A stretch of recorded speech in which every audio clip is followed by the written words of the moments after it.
Hi hello dear friends, എൻ്റെ പുതിയൊരു വീഡിയോയിലേക്ക് എല്ലാ കൂട്ടുകാർക്കും സ്വാഗതം. ഇന്ന് ഞാൻ നിങ്ങൾക്ക് പരിചയപ്പെടുത്തി തരുന്നത് എൻ്റെ തോട്ടത്തിലെ വേറൊരു അതിഥിയാണ്, നമ്മുടെ ഏത്തവാഴ കൃഷി എങ്ങനെ ചെയ്യാമെന്നുള്ളതാണ്. എത്രയും പെട്ടെന്ന് എങ്ങനെ വിളവെടുക്കാം, 4 മാസം കൊണ്ട് എങ്ങനെ വിളവെടുക്കാമെന്നാണ് ഞാൻ നിങ്ങൾക്ക് കാണിച്ചു തരാൻ പോകുന്നത്.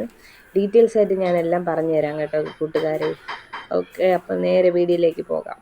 നമ്മൾ ഏത് കൃഷി ചെയ്യുമ്പോഴായാലും കുഴിയെടുക്കുമ്പോൾ തന്നെ നമ്മൾ കുമ്മായം കൂടെ അതിലെ കൂടെ ചേർത്തിക്കുന്നതായിരിക്കും ഏറ്റവും നല്ലതെന്ന് എനിക്ക് തോന്നുന്നത് കേട്ടോ കൂട്ടുകാരെ. നമ്മുടെ വാഴ കൃഷി ചെയ്യുമ്പോൾ ഒരു 1/2 കിലോ പൊടിച്ച കുമ്മായം ചേർത്ത് മണ്ണുമായി ചേർത്ത് നല്ലവണ്ണം ഇളക്കണം. മാസത്തിൽ 1 ഇല എന്ന കണക്കിനാണ് നമ്മളെ വാഴ ഇല വരുന്നത് കേട്ടോ. വാഴ കന്ന് തിരഞ്ഞെടുക്കുമ്പോൾ നമ്മൾ പരമാവധി നല്ല കന്ന് നോക്കി തിരഞ്ഞെടുക്കേണ്ടതാണ്. അത് ഏറ്റവും അത്യാവശ്യമാണ്. വാഴ നട്ട് കഴിഞ്ഞാൽ 15 ദിവസം കഴിഞ്ഞ് കാലി കമ്പോസ്റ്റ്, പച്ചിലവളം, ചാണകപ്പൊടി ഇതൊക്കെ നമുക്ക് ചേർത്ത് കൊടുക്കാം. നമ്മൾ ജൈവവളം കൂടുതലായിട്ട് രാസവളത്തിനേക്കാൾ ജൈവവളം ഉപയോഗിക്കുന്നതായിരിക്കും നല്ലത്. എന്നാലും നമുക്ക് കുറച്ചൊക്കെ രാസവളം കൂടെ ഇതിൻ്റെ കൂടെ മിക്സ് ചെയ്യണതിന് കുഴപ്പമൊന്നും ഇല്ല എന്നാണ് എൻ്റെ അഭിപ്രായം.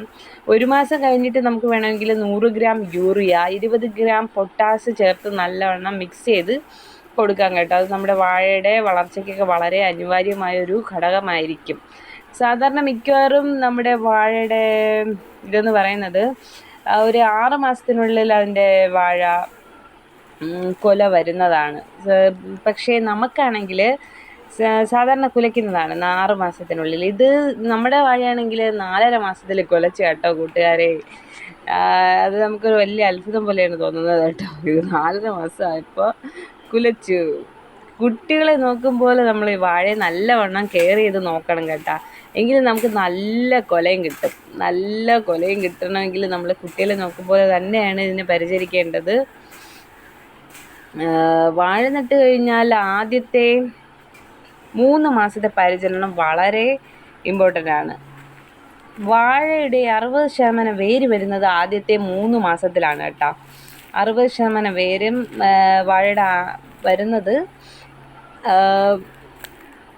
ആദ്യത്തെ 3 മാസമാണ്.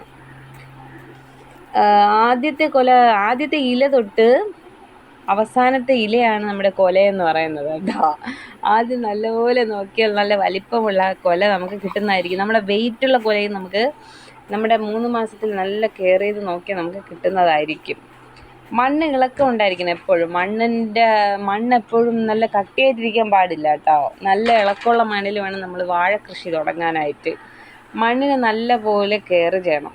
അതേപോലെ തന്നെ നമ്മൾ ഇടയ്ക്കിടയ്ക്ക് നമ്മൾ മണ്ണിന് നമുക്ക് ആവശ്യമായ പ്രോട്ടീൻസൊക്കെ കൊടുക്കേണ്ടത് അത്യാവശ്യമാണ്. വാഴയെ സംരക്ഷിക്കാൻ ജൈവവളങ്ങളുടെ ഉപയോഗം കൂട്ടണം.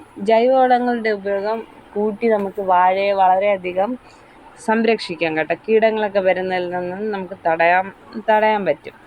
വാട്ടർ കണ്ടൻറ്റ് എപ്പോഴും ഉണ്ടായിരിക്കണം കേട്ടോ കൂട്ടുകാരെ. വാട്ടർ കണ്ടൻറ്റ് നമ്മൾ എപ്പോഴും കൊടുക്കേണ്ടത് അത്യാവശ്യമാണ്. എറേഷനുള്ള സ്ഥലത്തായിരിക്കണം നമ്മൾ വാഴ നടേണ്ടത് എപ്പോഴും. വാഴയുടെ കുലയുടെ തൂക്കം കൂട്ടാൻ വേണ്ടി നമുക്ക് ആവശ്യമായ അളവിൽ നമുക്ക് വളങ്ങളൊക്കെ ചേർത്ത് കൊടുക്കാവുന്നതാണ്. മണ്ണിര കമ്പോസ്റ്റ്, ജൈവവളമാണ് ഏറ്റവും ഞാൻ പ്രിഫർ ചെയ്തിരിക്കുന്നത്. ജൈവവളമാണ് കേട്ടോ. നമ്മൾ വാഴയുടെ കുല വളരെ ലാഭകരമായ രീതിയിൽ കൃഷി രൂപത്തിൽ ചെയ്യണമെങ്കിൽ നമ്മൾ വേനൽ സമയത്ത് കൃഷി തുടങ്ങുന്നതായിരിക്കും നല്ലത്. അപ്പോൾ ഓണസമയത്ത് ആകുമ്പോഴത്തേക്കും നമുക്ക് കുല വെട്ടിയെടുക്കാം. അപ്പോഴത്തേക്കും നല്ല വില കിട്ടും. ഓണസമയമൊക്കെ ആകുമ്പോഴത്തേക്കും 6 മാസം മതിയല്ലോ നമുക്ക്. പരമാവധി 6 മാസമാണ് ഏത്തവാഴ കുലയ്ക്കാൻ എടുക്കുന്ന സമയം എന്ന് പറയുന്നത്.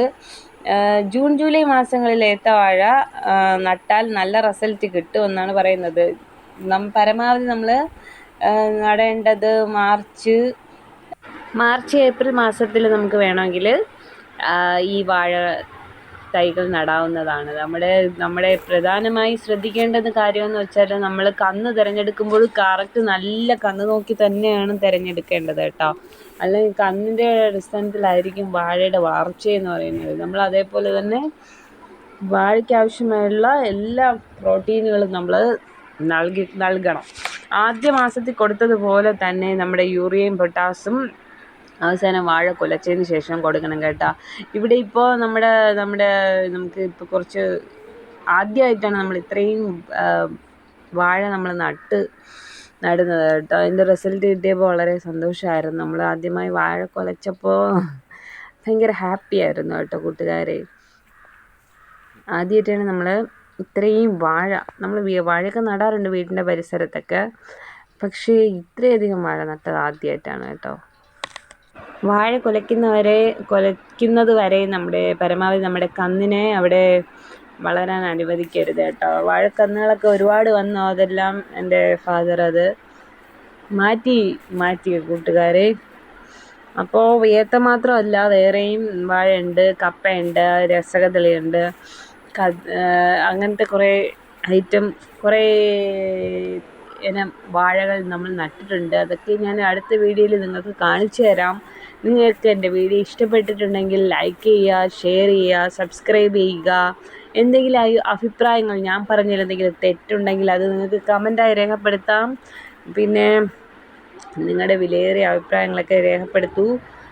എൻ്റെ വീഡിയോ ഇത്രയും നേരം കണ്ട് സപ്പോർട്ട് ചെയ്ത് എൻ്റെ എല്ലാ കൂട്ടുകാർക്കും ഒരുപാട് നന്ദി, സ്നേഹവും ഞാൻ അറിയിക്കുന്നു. പിന്നെ എന്തെങ്കിലും വിട്ടു പോയിട്ടുണ്ടെങ്കിൽ അത് നിങ്ങൾക്ക് കമൻറ്റായി രേഖപ്പെടുത്തി എനിക്ക് പറഞ്ഞു തരാവുന്നതാണ്. അടുത്ത് ഞാൻ പുതിയൊരു കൃഷി വീഡിയോയുമായി വരുന്നതായിരിക്കും. ഇതുവരെ കണ്ട് സപ്പോർട്ട് ചെയ്ത എല്ലാ കൂട്ടുകാർക്കും 1000 നന്ദി രേഖപ്പെടുത്തുന്നു. Thank you for watching dear friends. Thank you. അപ്പോൾ എല്ലാ കൂട്ടുകാർക്കും ബൈ.